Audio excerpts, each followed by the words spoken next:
미디어연대 황우섭 대표님께 말씀을 드린다면 이 수상 소감을 따로 떼서 유튜브에 올려도 많은 후배들의 귀감이 되지 않을까, 많은 후배들이 대한민국의 현 실상에 대해서 알 수 있지 않을까 그런 생각을 해봅니다. 그리고 먼저 이 상을 주신 미디어연대에 감사드리고 심사위원장님께도 감사드립니다. 제가 최근에 건강검진을 받았더니 이 고혈압 위험이 있다 이렇게 진단을 하시더라고요. 근데 제가 원래는 저혈압군에 속했는데 이 시대가 이렇다 보니까 저혈압군에 드는 사람이 고혈압 환자가 되게 생겼습니다. 저는 앞에 두 분하고 달리 제가 겪은 일들을 중심으로 해서 수상 소감을 말씀을 드리려고 합니다. 방송통신위원장 취임 이틀 만에 민주당이 탄핵소추안을 발의했습니다. 아니 취임하기도 전부터 탄핵시키겠다고 으름장을 놨습니다. 그리고 임기가 다 된 공영방송 이사들을 선임을 했다고 민주당 국회가 탄핵을 했습니다. 그런데 그 2인 체제를 만든 것은 아시는 대로 민주당이었습니다. 국회에서 방송통신위원회 상임위원을 3사람을 추천을 해야 되는데 계속해서 거부했습니다. 돌이켜보면 민주당은 이진숙이 직무를 행하는 시간을 짧게 단축시키는 것이 목표가 아니었을까 그런 생각을 해봅니다. 방통위를 없애고 새로 만든 기관의 기관장이 될 사람 역시 2인 체제 의결이 위법이라고 했다고 하는데요.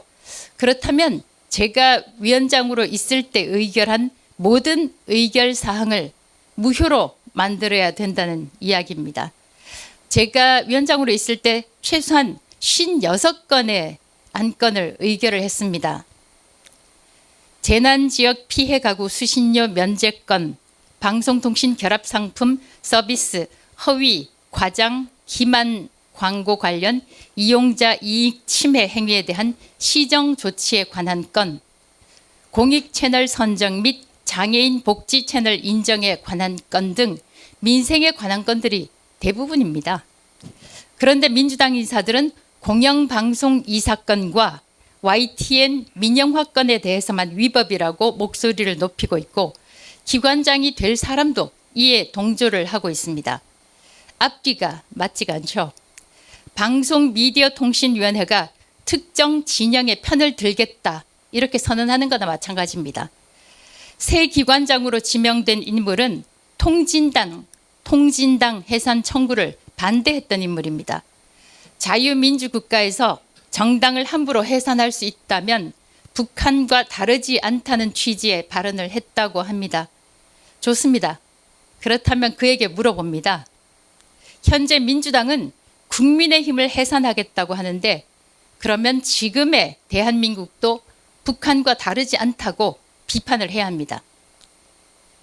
국가보안법 관련해서도 표현의 자유를 존중해야 한다고 주장한 인물입니다. 그런 사람이 종편이 방송인지 편파 유튜브인지 의심이 드는 경우가 꽤 있다. 방송 심의를 담당하는 기관도 지휘 통제를 받아야 한다고 말한 대통령 편을 들고 있습니다. 그런 사람이 이제 방송과 통신 정책을 담당하는 기관의 기관장이 된다고 합니다. 매우 걱정스럽습니다. 지금 대한민국은 더 이상 우리가 알고 있던 그 대한민국이 아닙니다. 민주당과 좌파는 우리가 상상하는 것은 모두 다 하는 집단이다. 우리가 상상하지 못하는 것도 하는 집단이다. 민주당의 탄핵 소추를 당하고 난 뒤에 저는 이렇게 말했었습니다. 민주당이 저를 탄핵할 거라는 것은 제가 상상했던 범주 안에 속하고 그렇지만 이틀 만에 탄핵 소추를 발의했다. 이것은 제가 상상하지 못했던 범주에 속하는 것입니다. 이재명 정권 아래 상상하지 못했던 일이 현실이 된 건 또 있습니다. 방송통신위원장으로서 제 임기는 내년 8월까지입니다. 어쩌면 저는 제 임기를 지킬 수 있었을지도 모릅니다. 처음에 대통령과 만났던 자리가 기억이 나는데요. 대통령은 웃으면서 저와 악수를 했습니다. 만약 제가 대통령의 소위 국정 철학에 맞춰서 그의 편을 들고 공공연히 지지했다면 저는 아마 임기를 채웠을 겁니다. 어쩌면 한 발 더 나가서 연임을 했을지도 모릅니다. 합의문이 필요 없을 정도로 잘된 관세 협상이었다. 환단고기 질문은 국가의 올바른 역사관을 수립해야 할 책임을 다해달라는 취지였다. 이렇게 장단을 맞췄다면 이 정권에서 자리를 계속 유지했을 것입니다. 그러나 아닌 것은 아닌 것입니다. 잘못을 잘못이라고 말하지 못한다면 그 나라는 자유민주 국가가 아닙니다. 민주당은 계속해서 저에게 사퇴를 협박했지만 저는 사퇴하지 않았습니다. 잘못한 게 없는데 사퇴할 수는 없습니다. 잘못은 방통위를 마비시킨 민주당에 있습니다. 끝까지 국회목 상임위원을 추천하지 않았습니다. 저에 대한 탄핵 심판에서 헌법 재판관들조차 국회는 왜 방통위원을 추천하지 않느냐, 방통위원회는 일을 하지 말라는 것이냐라고 질타를 했습니다. 민주당은 들은 척도 하지 않았습니다. 적반하장으로 계속해서 2인 체제는 불법이다, 위법이다 이런 말만 반복했습니다. 제가 사퇴를 하지 않자 민주당은 또 상상 못하는 일을 했습니다. 법을 바꿔서 방송통신위원회라는 기관을 없애버렸습니다. 미디어라는 세 글자를 더하고 이진숙이라는 세 글자를 뺐습니다. 민주당은 법치의 의미를 바꿔버렸습니다. 법에 의한 지배가 아니라 법을 지배하는 것이 민주당이 말하는 법치입니다. 법을 바꾸면 불법도 합법이 되죠. 국감기간에 국회 경내에서 딸 결혼식을 시키고 상식밖에 축의금을 받은 인물은 창피한 줄도 모르고 아직 상임위원장 자리에서 방망이를 두드리고 있습니다. 저는 헌법을 지키는 최후의 보루인 헌법재판소에 임기제 기관장을 해고하는 것은 잘못이다 라면서 헌법 소원과 가처분을 신청했습니다. 지난 10월 1일에 가처분 신청을 했지만 석 달째 헌법재판소는 묵묵부답입니다. 기관장 한 사람을 날리기 위해서 법을 바꾸고 기관을 없애는 것이 대한민국 헌법에 부합한다는 것입니까? 김상환 헌법재판소장께 묻습니다. 이것이 자유민주주의 대한민국 헌법에 부합합니까? 김형두, 정정미, 정형식, 김복형, 조한창, 정계선, 마은혁, 오영준 재판관께 묻습니다. 기관장이 대통령께 밑보이면 법을 바꿔서 기관을 없애고 기관장을 날리는 것이 21세기 대한민국 헌법에 부합합니까? 헌법재판소는 왜 답을 하지 않습니까? 직무유기 아닙니까? 이재명 대통령과 국회는, 민주당 국회는 지금 그렇게 우리가 상상하지 못하는 일을, 상상하지 못하는 대한민국을 만들고 있습니다. 저는 대통령 앞에서 3특검은 정치보복으로 비칠 수 있다 이렇게 말했습니다. 소위 내란 특검, 김건희 특검, 최상병 특검이 밝혀낸 것이 무엇입니까? 태산 명동 서일필이란 말이 떠오릅니다. 3특검은 지난 6달 동안 신문, 방송을 뒤덮었지만 남는 건 정치 보복이란 말밖에 떠오르지 않습니다.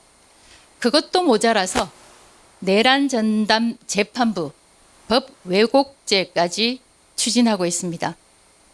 민주당 입법부가 민주당 행정부와 함께 사법부를 통제하겠다고 합니다.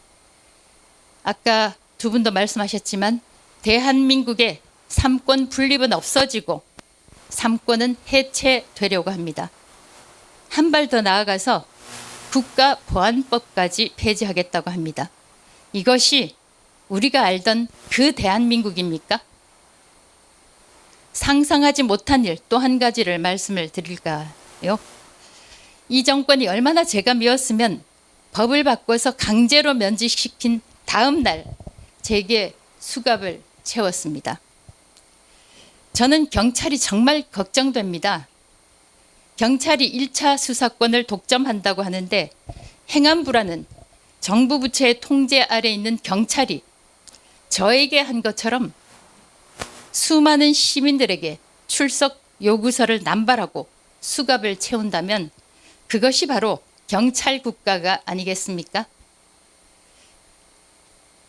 탄핵에다가 수갑까지 차고 보니 민주당 집권 국가가 어떤 나라인지 저는 몸으로 생생하게 이 정권의 실체를, 정체를 알게 됐습니다. 정권에 밑보이면 잡아넣겠다. 이거 아닙니까? 국민 여러분, 당해보지 않으면 모를 수 있습니다. 내일이 아니면 무관심할 수 있습니다. 그런데 저에게 일어나는 일들이 여러분들한테도 일어날 수 있습니다. 얼마 전에 손현보 목사 면회를 다녀왔습니다. 그분이 현행법을 어겼다면 그분 역시 법 절차를 거쳐야겠죠. 그렇지만 선거법 위반으로 장기간 수감되는 일은 매우 드물다고 합니다. 오죽하면 트럼프 대통령까지 교회에 대한 압수수색을 언급하면서 대한민국에서 벌어지고 있는 종교 탄압을 언급했겠습니까? 민노총 위원장 출신이 장관이 됐습니다. 10년 전만 해도 상상 못했던 일입니다. 공영방송 노조는 사실상 정치 조직인 민노총을 3급 기관으로 두고 있습니다. 오늘날 대한민국이 이렇게 된 것은 공영방송이 민노총 영향력 아래 있기 때문이라고 저는 믿고 있습니다. 정치 권력, 상업 권력으로부터 독립해야 한다고 주장하던 기자, PD들이 언론사 노조가 민노총 아래에 있는데도 침묵하고 있습니다. 기이한 일입니다. 대통령이 비속어를 썼다고 흥분해서 날뛰던 그 공영방송, 대통령이 기관의 업무와 관계없는 일로 기관장에 대해 인신 모독적 발언을 하며 질타해도 왜 침묵을 지킵니까? 제가 그 방송사 뉴스를 찾아봤습니다. 이러니 언론이 스스로 권력에 항복 선언을 했다는 말을 듣습니다. 작년 12.3 계엄 직후 일부 언론은 내란이라는 말을 검증 없이 쓰고 있습니다. 내란 혐의에 대한 재판은 아직 1심도 끝나지 않았습니다. 그런데도 내란 우두머리니 내란 중요 임무 종사자니 하는 말들이 우리 언론을 뒤덮고 있습니다. 창피한 일입니다. 계엄이 내란은 아닙니다. 무죄 추정의 원칙이 지켜지지 않는다면 더 이상 민주국가가 아닙니다. 정치인들이 내란이라는 말을 쓰면 언론이 바로잡아줘야 하는데 언론이 나서서 내란몰이를 하기도 합니다. 언론도 공범입니다. 오늘 이 시간 현재 대한민국에 내란은 없습니다. 윤석열 대통령은 내란범이 아닙니다. 이재명 대통령에게 적용했던 것처럼 그에게도 무죄 추정의 원칙이 적용돼야 합니다. 잘못된 것을 보고 속으로 생각만 하고 있으면 아무것도 달라지지 않습니다. 분노하면서 행동하지 않으면 아무 일도 일어나지 않습니다. 2010년 12월 튀니지에서 시작된 아랍의 봄 혁명도 분노가 분출하면서 일어났습니다. 튀니지에서 일어난 혁명은 중동 전역으로 번져나갔고 이집트, 리비아, 예멘 그리고 궁극적으로 시리아의 정권을 무너뜨렸습니다. 얼마 전 네팔에서 일어난 시위도 부정과 부패에 대한 청년들의 분노가 도화선이 됐습니다. 저는 대한민국이 주는 혜택을 받고 성장했습니다. 이승만 대통령이 세운 대한민국에서 박정희 대통령이 만들었던 경제적 발판으로 성장한 이 엄청난 나라가 포퓰리즘으로 무너지는 것을 그대로 지켜만 볼 수 없습니다. 대한민국이 인민민주주의 공화국으로 가는 것을 그대로 보고만 있을 수는 없습니다. 청년들과 함께, 애국 시민들과 함께 자유 대한민국을 지키는 대열에 함께 서겠습니다. 국민교육헌장의 구절로 제 수상 소감을 마무리하고자 합니다. 우리는 민족 중흥의 역사적 사명을 띠고 이 땅에 태어났다. 중략하고요. 길이 후손에 물려줄 영광된 통일조국의 앞날을 내다보며 신념과 긍지를 지닌 근면한 국민으로서 민족의 슬기를 모아 주의기찬 노력으로 새 역사를 창조하자. 감사합니다. 네. 고맙습니다.